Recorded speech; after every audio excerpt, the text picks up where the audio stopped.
नमस्कार विद्यार्थियों, मैं राजर्षि शिक्षाविद राजर्षि यूट्यूब चैनल पर आप सभी का हार्दिक स्वागत करता हूं। हम आज व्यक्तित्व के प्रकार पर चर्चा करने जा रहे हैं। Types of personality. व्यक्तित्व जो बाल विकास या बाल मनोविज्ञान या शिक्षा मनोविज्ञान या मनोविज्ञान का एक महत्वपूर्ण टॉपिक है, उसी पर आज हम चर्चा करने जा रहे हैं कि टाइप्स ऑफ पर्सनालिटी, व्यक्तित्व के प्रकार कितने होते हैं। मोटा मोटा हम चर्चा करेंगे संक्षिप्त रूप में कि व्यक्तित्व के कितने प्रकार होते हैं। तो भिन्न भिन्न अनुशासनों में व्यक्तित्व के भिन्न भिन्न प्रकार निश्चित किए गए हैं। किसी एक अनुशासन में भी व्यक्तित्व को भिन्न भिन्न रूपों में विभाजित किया गया है। यहाँ हम मनोवैज्ञानिकों के द्वारा जो वर्गीकरण किया गया है व्यक्तित्व को, उसी की चर्चा करेंगे कि व्यक्तित्व है क्या। ठीक, कुछ मनोवैज्ञानिकों ने व्यक्तित्व का वर्गीकरण मनुष्य की शारीरिक रचना के आधार पर किया है। उनमें सेल्डन और क्रिस्मर और सेल्डन ने मुख्य रूप से शारीरिक रचना के आधार पर व्यक्तित्व का वर्गीकरण किया है। मनोवैज्ञानिक सेल्डन, W.H. सेल्डन और क्रिस्मर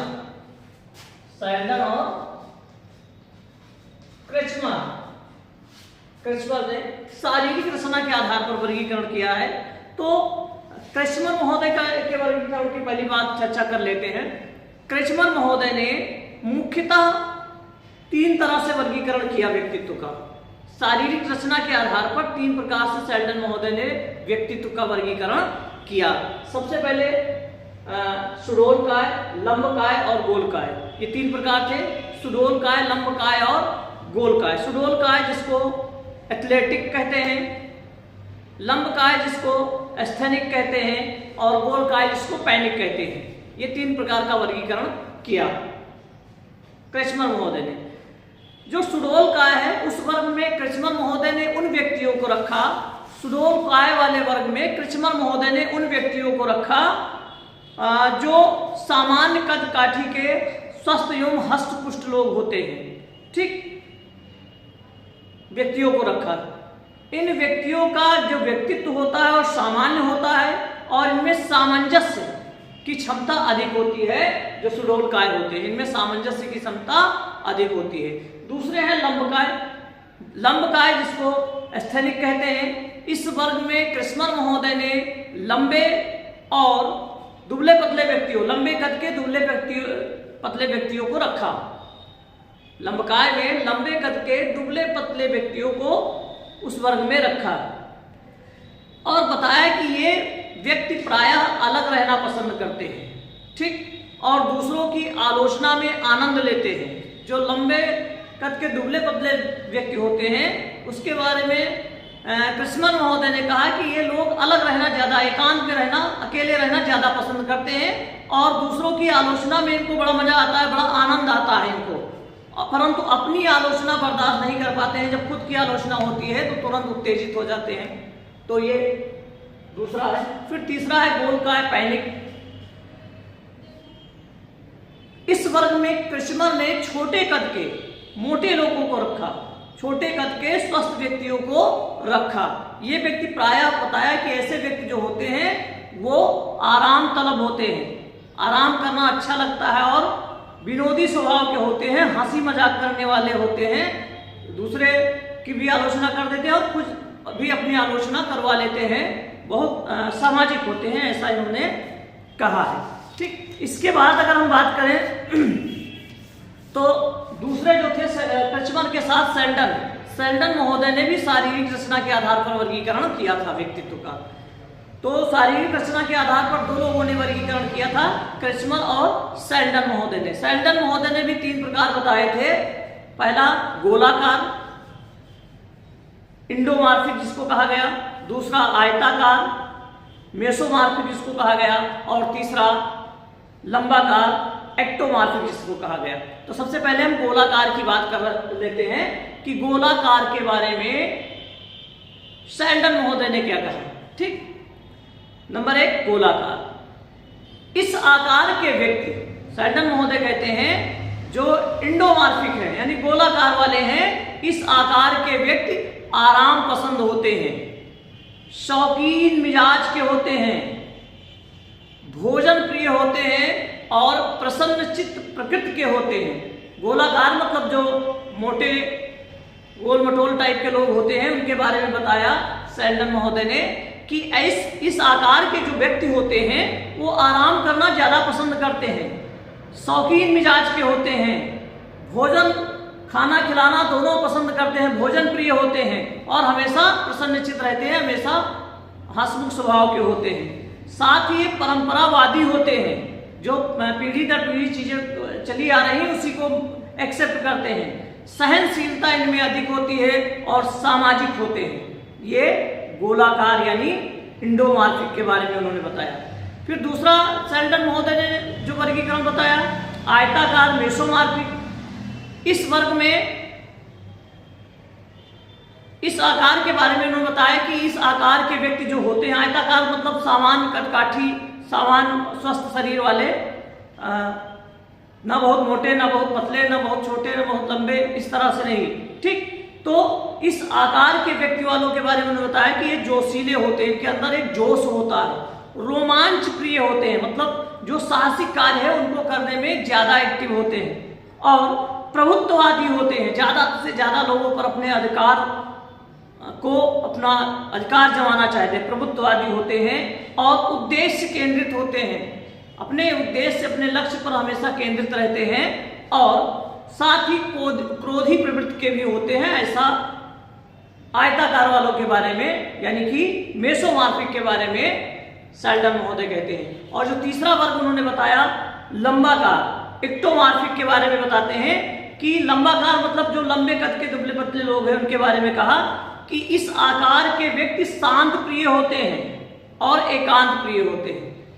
जो लंबे दुबले पतले लंबे कद के लोग होते हैं वो शांत प्रिय और एकांत प्रिय होते हैं, ऐसा सेल्डन महोदय कहते हैं। और इसके साथ साथ वे अल्प निद्रा वाले होते हैं।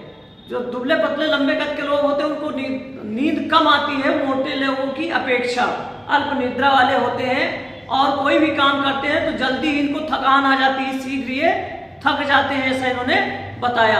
और साथ ही बहुत निष्ठुर स्वभाव के होते हैं, ऐसा जो लंबाकार वाले के बारे में बताया इन्होंने, ठीक। फिर जो दूसरा वर्गीकरण है, दूसरे वर्गीकरण की तरफ जाते हैं तो दूसरा वर्गीकरण है आपका स्वभाव के आधार पर, स्वभाव के आधार पर वर्गीकरण, ठीक। स्वभाव के आधार पर वर्गीकरण किया गैलन महोदय ने। गैलन महोदय ने व्यक्तियों को उनके स्वभाव के आधार पर 4 वर्गों में बांटा। गैलन महोदय ने व्यक्तियों को उनके स्वभाव के आधार पर 4 वर्गों में बांटा। पहला वर्ग था जो उग्र स्वभावी, उग्र स्वभावी को पहले वर्ग में रखा।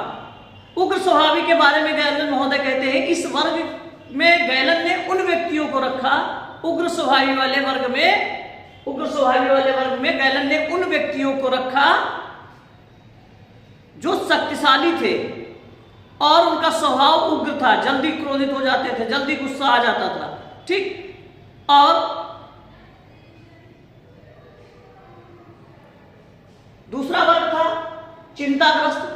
चिंताग्रस्त वर्ग में गैलन ने चिंता से ग्रस्त लोगों को रखा, चिंता से ग्रस्त रहने वाले व्यक्तियों को चिंताग्रस्त वाले वर्ग में रखा और बताया कि इस वर्ग के व्यक्ति जो है वो प्रायः उदास रहते हैं। इस वर्ग के चिंताग्रस्त वाले वर्ग के व्यक्ति जो होते हैं वो प्रायः उदास रहते हैं और बहुत ही दब्बू किस्म के होते हैं, बहुत डरपोक किस्म के होते हैं तथा निराशावादी होते हैं, तुरंत हार मान लेते हैं, हमसे नहीं होगा, ये नहीं हो पाएगा, ऐसा संभव नहीं है, इस तरह की बातें सोचने लगते हैं। फिर तीसरा जो बताया वो निरुत्साही बताया। निरुत्साही वर्ग में गैलन ने उत्साहहीन व्यक्तियों को रखा, निरुत्साही वर्ग में गैलन ने उत्साहहीन व्यक्तियों को रखा।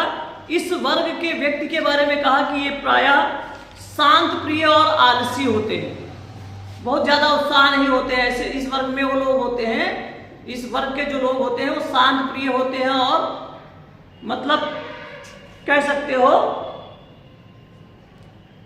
आलसी होते हैं, शांत प्रिय के साथ साथ आलसी होते हैं, बहुत का जोश नहीं होता है। फिर चौथा वर्ग उत्साही बताया गैलन महोदय ने, जो चार प्रकार से वर्गीकरण किया स्वभाव के आधार पर। चौथा वर्ग बताया उत्साही। ठीक, इस वर्ग में गैलन ने उत्साह से पूर्ण व्यक्तियों को रखा और इस वर्ग के व्यक्ति जो होते हैं उसके बारे में कहा कि ये आशावादी होते हैं और क्रियाशील होते हैं। ये गैलन का स्वभाव के आधार पर वर्गीकरण था। फिर तीसरा वर्गीकरण है व्यक्तित्व का, तीसरा प्रकार है आप कह सकते हो सामाजिक अंतःक्रिया या मनोवैज्ञानिक गुणों के आधार पर। सामाजिक अंतःक्रिया या मनोवैज्ञानिक गुण के आधार पर, तो ये सबसे ज्यादा फेमस है वर्गीकरण। व्यक्तित्व के प्रकार कोई पूछता है तो सीधे इसी के बारे में लोग बता देते हैं। पहला अंतर्मुखी, दूसरा बहिर्मुखी और बाद में एक तीसरा वर्ग इस यहाँ पर रखा गया उभयमुखी।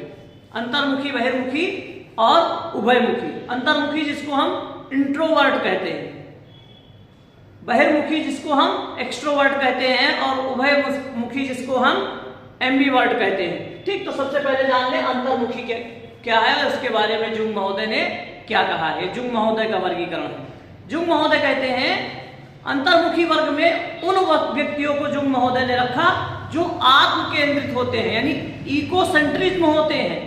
ठीक, आत्मचिंतक और एकांत प्रिय तथा संकोची होते हैं।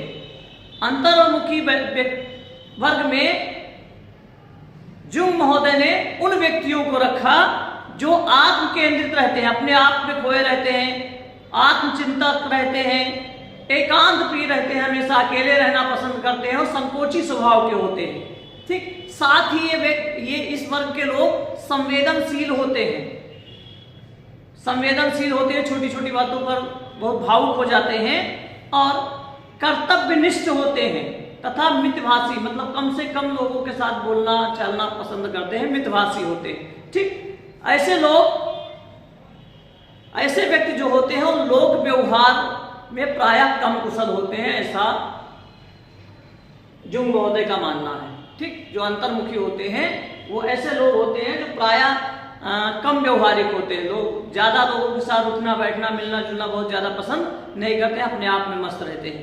ठीक, तो ऐसे लोग बहुत सामाजिक नहीं होते हैं। दूसरा वर्ग जो था वो बहिर्मुखी था, जिसको कहते हैं हम एक्सट्रोवर्ट। इस वर्ग में जुंग महोदय ने उन व्यक्तियों को रखा जो समाज केंद्रित हैं और व्यवहारिक हैं, इसके साथ साथ साहसिक हैं और चिंता मुक्त हैं, बहुत ज्यादा सोचते नहीं हैं, हमेशा आशावादी रहते हैं, कर सकता हूं मैं, मुझसे ये हो जाएगा, मुझको करना है, इस तरह से हमेशा आशावादी रहते हैं। ऐसे व्यक्ति सामाजिक कार्यों में ज्यादा रुचि लेते हैं और आगे चलकर लोकप्रियता भी प्राप्त करते हैं। ठीक, तो बहिर्मुखी में उन व्यक्तियों को जुंग महोदय ने रखा जो समाज केंद्रित, व्यवहारिक, साहसिक, चिंता मुक्त और आशावादी होते हैं, सामाजिक कार्यों में रुचि लेते हैं और लोकप्रियता को प्राप्त करते हैं। तीसरा था उभयमुखी। उभयमुखी के बारे में जिन व्यक्तियों में, उभयमुखी कौन है, जिनमें अंतर्मुखी और बहिर्मुखी दोनों के समन्वित गुण पाए जाते हैं। ठीक, इन व्यक्तियों में अंतर्मुखी व्यक्तित्व के अधिक लक्षण होते हैं,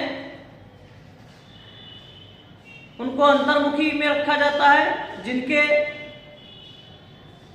बहिर्मुखी के ज्यादा लक्षण होते हैं उनको बहिर्मुखी में रखा जाता है।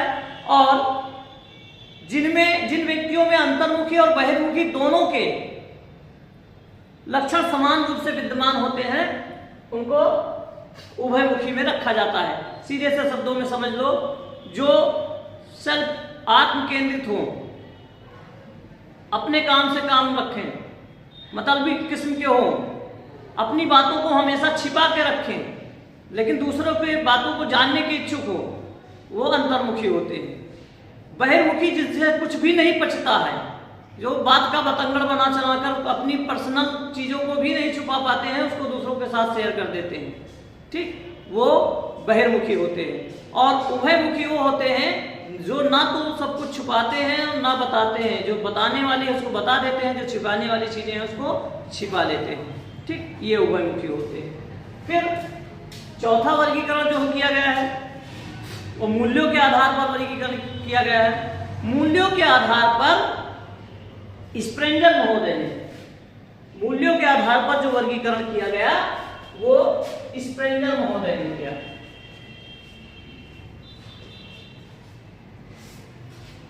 मूल्यों के आधार पर वर्गीकरण स्प्रेंजर महोदय का है। स्प्रेंजर महोदय ने मूल्यों के आधार पर 6 भागों में व्यक्तित्व को विभाजित किया। ठीक, 6 वर्गों में विभाजित किया। पहला वर्ग जो था सैद्धांतिक थ्योरेटिकल जिसको कहते हैं। पहला वर्ग नंबर 1 सैद्धांतिक वर्ग। इस वर्ग में स्प्रेंजर महोदय ने उन व्यक्तियों को रखा जो सदैव ज्ञान प्राप्त करने के इच्छुक रहते हैं। सैद्धांतिक वर्ग में स्प्रेंजर महोदय ने उन व्यक्तियों को रखा जो सदैव ज्ञान प्राप्त करने के इच्छुक रहते हैं, सिद्धांतों को महत्व देते हैं, कुछ भी कष्ट सहन करके अपने आदर्शों का, अपने सिद्धांतों का पालन करते हैं। ऐसे व्यक्ति जो होते हैं वो प्रायः अव्यवहारिक होते हैं। ठीक, सिद्धांतों के साथ समझौता नहीं करते हैं, सही है तो सही है, इस तरह की अपने उस पर एकदम से अडिग रहेंगे आदर्शों पर। उन व्यक्तियों को इस वर्ग में स्प्रेंजर ने रखा और ये बताया कि ऐसे व्यक्ति बहुत ज़्यादा व्यवहारिक नहीं होते। ठीक, परिस्थितियों के साथ कहीं कहीं सिद्धांतों से समझौता करना पड़ जाता है। ठीक, जैसे फॉर एग्जाम्पल एक कसाई किसी गाय को दौड़ाया रहे, कोई इस वर्ग का व्यक्ति मिल गया, उससे पूछे कि गाय जाते हुए देखी हो, तो ये इतने सैद्धांतिक होंगे कि बता देंगे कि हाँ इधर गई। तो उस समय का सिद्धांत बहुत अच्छा नहीं माना जाता है इस तरह की परिस्थिति में। तो ये इसके बारे में कहा, ये बहुत ज़्यादा व्यवहारिक सामाजिक नहीं होते हैं, अव्यवहारिक होते हैं। दूसरा वर्ग जो स्प्रेंजर महोदय ने बताया आर्थिक यानी इकोनॉमिकल। इस वर्ग में स्प्रेंजर महोदय ने उन व्यक्तियों को रखा जो भौतिक सुखों के इच्छुक होते हैं और धन को अधिक महत्व देते हैं। ठीक, धनार्जन के लिए कुछ भी कर सकते हैं, पैसा कमाने के लिए कुछ भी किसी भी हद तक जा सकते हैं। ऐसे व्यक्ति व्यवहारिक होते हैं। जैसे कोई आपस में फाइल रुकी हुई है, अरे भैया सर कुछ चाय पानी का ले लीजिए, बढ़ा दीजिए, हमारा भी काम हो गया, उसका भी काम हो गया।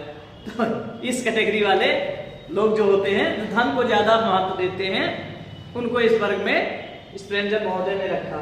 फिर तीसरा जो था वर्ग वो था सामाजिक सोशल। इस वर्ग में स्प्रेंजर महोदय ने उन व्यक्तियों को रखा जो समाज और सामाजिक कार्य को या सामाजिक संबंधों को अधिक महत्व देते हैं। ये दयालु, त्यागी और परोपकारी होते हैं, समाज सेवक एवं समाज सुधारक होते हैं। ठीक, ऐसे व्यक्ति बहुत ही व्यवहार कुशल होते हैं, सामाजिक वर्ग। ठीक, फिर चौथा वर्ग था राजनैतिक। जो चौथा प्रकार बताया वो राजनैतिक बताया, पॉलिटिकल। इस वर्ग में स्प्रेंजर महोदय ने उन व्यक्तियों को रखा जो राज्यकाल में, राजनीतिक कार्यों में ज्यादा इंटरेस्ट लेते हैं। ठीक, हमेशा सत्ता से जुड़े रहना चाहते हैं और उसमें अपनी भागीदारी चाहते हैं। ऐसे व्यक्ति राजनीतिक दांव पेच में बड़े माहिर होते हैं। ठीक, जैसे आप देखोगे कि जिस पार्टी की सरकार बनती है या जिस पार्टी की सरकार बनने वाली होती है, लोग दल बदल करके उस पार्टी में तुरंत सम्मिलित हो जाते हैं। ठीक, इस वर्ग में वो व्यक्ति आते हैं जिनका अपना कोई नीति या नियत नहीं है। आप सत्ता के इतने भोगी होते हैं कि जहां देखेंगे कि सत्ता सुख मिल सकता है उसी की तरफ हो लिए, इनके कोई अपने सिद्धांत नहीं होते। ठीक, इस वर्ग में उन लोगों को उन्होंने रखा। फिर पांचवा वर्ग है धार्मिक, रिलीजियस। धार्मिक वर्ग में स्प्रेंजर महोदय ने उन व्यक्तियों को रखा जो ईश्वर में विश्वास करते हैं, ईश्वर में विश्वास करते हैं और दैवीय प्रकोप से डरते हैं। ठीक, आध्यात्मिक मूल्यों का पालन करते हैं। ऐसे व्यक्ति प्रायः आत्मसंतोषी होते हैं और परोपकारी होते हैं। ठीक, जो धार्मिक में किसको रखा? उन व्यक्तियों को जो ईश्वर में विश्वास करते हैं और ईश्वर के दैवीय प्रकोप से डरते हैं, आध्यात्मिक मूल्यों का पालन करते हैं। ऐसे व्यक्ति प्रायः आत्मसंतोषी और परोपकारी होते हैं। ठीक, और फिर छठा सौंदर्यात्मक, छठे वर्ग सौंदर्यात्मक। ठीक, इस वर्ग में स्प्रेंजर ने उन व्यक्तियों को रखा जो सौंदर्य प्रिय होते हैं, सुंदरता के पुजारी होते हैं। ऐसे व्यक्तियों का झुकाव प्रायः कला, संगीत और नृत्य की ओर अधिक होता है। ठीक, ये जो वर्गीकरण था ये मूल्यों के आधार पर वर्गीकरण था। ठीक, मूल्यों के आधार पर वर्गीकरण के बाद हम बात कर लेते हैं, बस केवल उसके ज्यादा चर्चा नहीं करेंगे। ग्रंथियों के आधार पर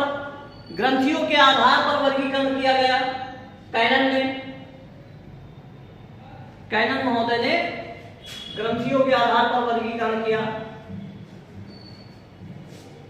ठीक, इसके बाद ग्रंथियों के आधार पर 3 प्रकार से व्यक्तित्व बताया गया, थायराइड ग्रंथि वाला, पिट्यूटरी ग्रंथि वाला और एड्रिनल ग्रंथि वाला। आगे जब हम व्यक्तित्व को प्रभावित करने वाले कारक पढ़ेंगे तो उनमें इनकी चर्चा हम करेंगे विस्तार से। फिर है भारतीय जो आयुर्वेद शास्त्र है उसने भी 3 प्रकार से बताया, व्यक्तित्व का वर्गीकरण किया, कफ प्रधान, पित्त प्रधान और वात प्रधान। ठीक, और भारतीय जो विद्वान है उन्होंने भी 3 प्रकार की बताई थी, सतगुण वाला, तमगुण वाला और रजगुण वाला। ठीक, फ्रायड महोदय ने भी 3 प्रकार से बताया, मौखिक, कामिक, गुदा संबंधी और लिंग संबंधी।